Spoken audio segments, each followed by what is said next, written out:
just me, or does every new Land Rover these days come with a weight of expectation and heritage hanging around its neck? The new Evoque, the Defender, the Discovery, and now this, the all-new 5th generation Range Rover.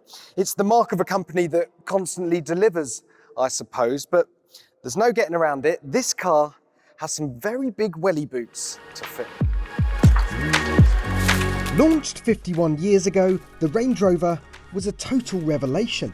A 4x4 designed to be as good on the road as it was off it. A Savile Row suit paired with a pair of waders.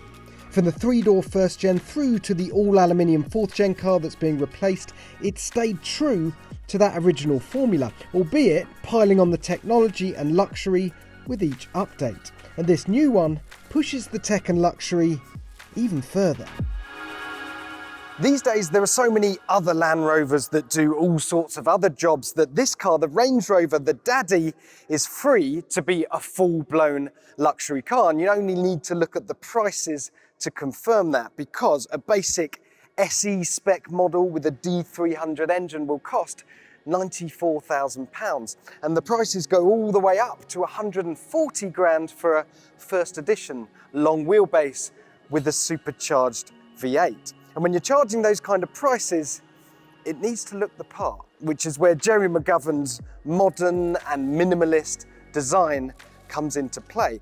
Essentially, he's made this pebble smooth. He's done a velour to the Range Rover, and as a result, it has a drag coefficient of just 0.3, which is remarkable, let me tell you, for a car this size. In fact, to truly appreciate it, you need to look at this car next to the current generation Range Rover to appreciate just how detailed and refined and smooth and smarter the exterior is. And the best way to show you is to walk around. So the front end, you'll notice it's all flush all the way down here. Come around the side, the shut lines. So this is the big story, the fact that these lines are so tight compared to previous generations of the car. 23-inch wheels down there, by the way. And as you come down the side of the car, again, these are subtle changes, but when you're up close here, where I am, they make all the difference. Along here, there is no waste finisher. The body just curves around and flows seamlessly into the glass. There's no finisher along the roof either. You've got flush handles here.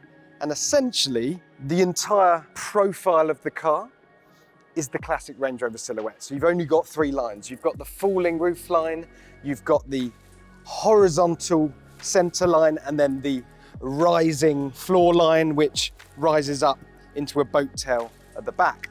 And if we come around the back, you'll see what is probably the most distinctive part of this new Range Rover design, and that's the tail lights, the way that they fall down the outer edges of the car, giving it height, presence, and lots of other design words that I don't really understand. You've also got lights built into this full width bar here, which I can show you.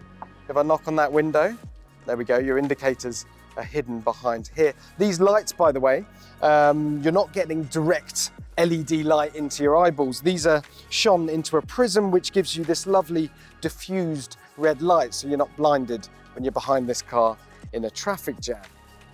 I do like it. I tell you what, that man Jerry McGovern, he's good, isn't he? Time for the nerdy bits. For the first time, there's 4-wheel steering, as standard. Expect the usual benefits. A tight turning circle of less than 11 metres, better agility at low speeds, and better stability at high speeds. Then there's the chassis systems, like the 48-volt anti-roll control, adaptive dampers, air springs, that use navigation data to prime themselves for upcoming bends. The point of all this technology? To simultaneously push comfort, cornering dynamics, and off-road ability to previously unseen heights. Clever stuff. And then when you're done beating up physics, take a look at this. It's got a split tailgate, of course, and there's a couple of things I want to show you in here. The first is the parcel shelf. Now, who here hates having to wrestle their parcel shelf out of here and then take it and leave it in your hallway and then go and find it again later? Rubbish. Here, you just press a button and it retracts neatly to let you get your stuff. Very neat. And the second thing is called the Tailgate Event Suite. It's basically a series of cushions that helps you turn your tailgate into a little love seat. So talk amongst yourselves while I figure this out. That clicks in there. This goes on top. Simple as that. You can sit here, you can watch the horse racing, you can sip your expensive whiskey. Now this is available in short wheelbase and long wheelbase versions, both based on the new MLA Flex architecture, and the long wheelbase version is the first Range Rover to be offered with a third row of seats with 7 seats. Unless of course you go for the plug-in hybrid. But that's nothing to do with packaging and space, it's actually to do with weight, and you won't be surprised when you find out how big that battery is. Yes, there are 2 extended range plug-in hybrids with a 31.8 kilowatt hour usable battery capacity. That's as big as a whole Honda E. As a result, both the P440e and the more powerful P510e models, which both twin an inline 6-cylinder with a 141 horsepower electric motor, have a range of 62 miles in pure electric mode, which is, whisper it, actually useful. Want even more E-range? Well, Land Rover has confirmed there will be a pure electric Range Rover with us by 2024. Want to conserve lithium? There's a mild hybrid P400 petrol model, D300 and D350 diesels, and a flagship twin-turbo V8. Okay, so on the inside of the new Range Rover, and straight away I can tell you this is a lovely squidgy place to sit, and there's lots of new stuff to play with as well, including right here the biggest screen that they've ever had in a Land Rover. It's 13.1 inches wide, and the really clever thing here is the way it sits just slightly proud of the dash, and you'll notice it's curved to follow the contours of the dash. And the reason for that is because if you had to embed it into the dashboard, you'd have to have a big fat dashboard to accommodate it. Here it can be much more slender, run the full width of the car and make the whole thing feel more elegant. There's another screen here, 13.7 inches, that's your digital instrument display. And overall, I'm aware that this is the biggest cliche in the entire book, but it is very much like being in a yacht in here. Acres and acres of cream leather, bleached wood, the build quality is fantastic. The cubby holes, the storage area is fantastic. So if I peel this back, a couple of cup holders, push that back, a little hidden area down there, more storage, wireless phone charging, you got a fridge in here.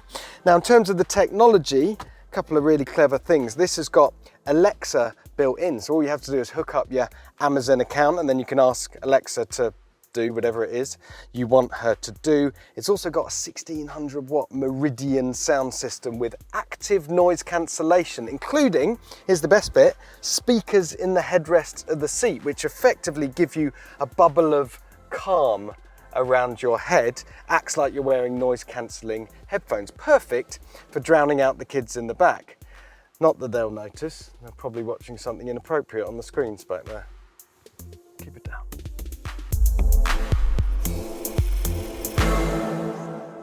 So, is the new Range Rover any good? Well, for me, it's a big tick in the design department. It's a big tick for the interior too. I love that floating screen in the middle of the dashboard. And on the powertrain front, well, come 2024, when they launch the pure electric version of this car, there will quite literally be something for everyone. If I got one question mark, it's over the pricing. It's punchy as hell. But then, as I said before, this is a full-on luxury car. You're not going to see many of them down the farm.